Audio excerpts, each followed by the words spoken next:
uh, another. Well, when you think about it, they're all essentially direct sequels to the original film outside of the remake and the remake's prequel because they all act like the previous films didn't matter. So, yeah, this is another direct sequel to the original film. Weird. So, we're going to talk about Texas Chainsaw 3D. Yeah, I kind of have a history with this movie, as odd as that sounds, because I remember seeing posters for this and being excited. But at the time, I never watched the original Texas Chainsaw Massacre because I was more of like a Child's Play, Elm Street, Friday 13th type guy. And even like Halloween, didn't really get into till I was like later in life. So I never cared to watch Texas Chainsaw when I was young, which sounds crazy thinking about it now because I'm all about the franchise now.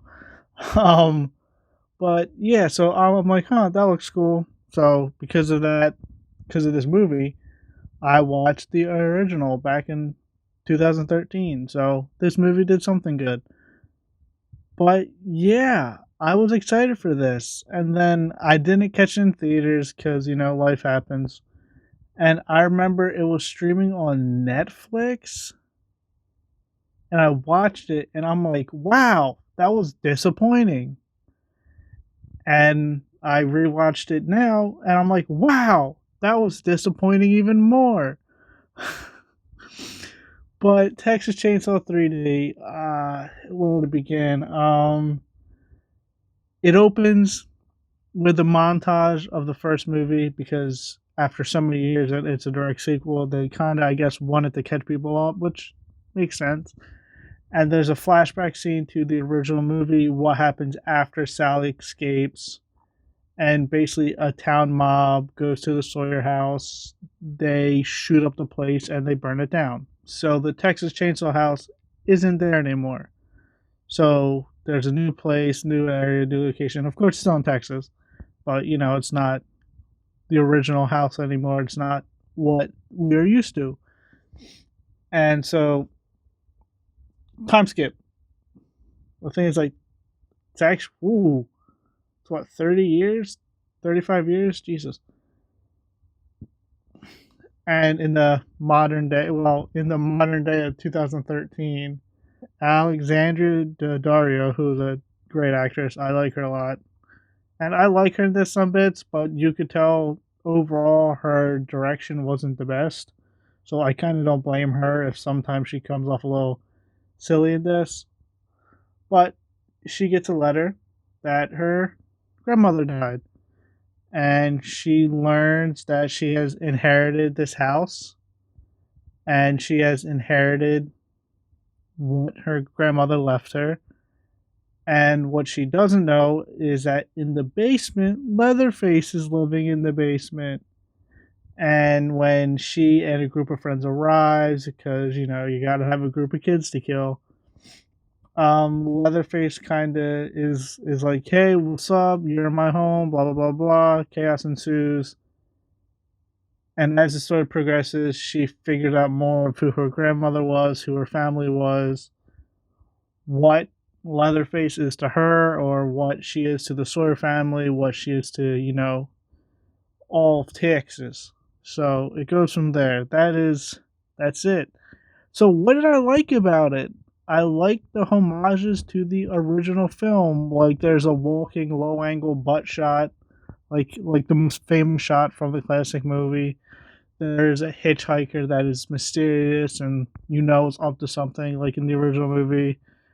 Gunnar Hansen, who played Leatherface in the classic movie, is in this movie, not as Leatherface, but as another character during the flashback sequence. It's cool stuff. And the movie has some solid practical effects. Not all of them. Some are real iffy, but for the most part, the kills, the gore, it all looks good. There are some things that the film does that I enjoy, but that doesn't make it good. And that's about it. Like, I don't enjoy this movie. I want to, because I like the premise and I like the lead actress, but I just don't enjoy it. And I think one of the big things is the dialogue is really awful at times, and it's really silly.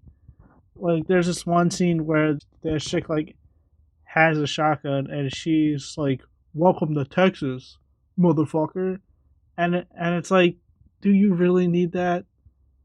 Like, does it really need to be so over the top and goofy like that? Like you are pitching a slasher movie that is a sequel to one of the most serious hardcore slasher movies. And it's like, we don't need this. Oh, and this was marketed as a big 3D movie. Like, it was titled Texas Chainsaw 3D, but then I believe that they changed it just to Texas Chainsaw, which makes sense. I wouldn't throw 3D on my name either, especially not in 2013. But, Hollywood. Um, and yeah, when they do the 3D stuff, you can tell because it's a CGI chainsaw or CGI this, and it just doesn't look good. And when I say CGI, I mean it's bad CGI. Like it is bad. Like it is like rough, especially at the end. Like there's some like PS3 level graphic CGI. It's not great, and there's a lot of fake CGI blood, which I don't like because in all movies you can easily tell when something's not real and when something is real, especially when it comes to blood, and it never looks good. And I've noticed in a few scenes this weird like continuity error of like someone will get like hit with a chainsaw and like blood will like squirt all over the place, and then they will change the angle to like focus on someone else and then cut back to that character, and the blood is like gone all off the floor or off the walls, and it's like that's really weird. So I'm assuming they shot it, cleaned it up, reshot it, and they forgot to throw the blood back down. And it's really awkward when you're like, yeah, blood, and then it like recuts and there's no blood. And it's just like, this film has a ton of small little flaws that bother me. But yeah, like I said, this is another standard Texas Chainsaw. It's not good. It's not great. It's pretty rough. I know some people dig it. I personally don't. I don't really find any enjoyment in it, but that's my opinion. So, like always, thanks for watching. Feel free to like, comment, subscribe. Keep trying to do better and keep being good people.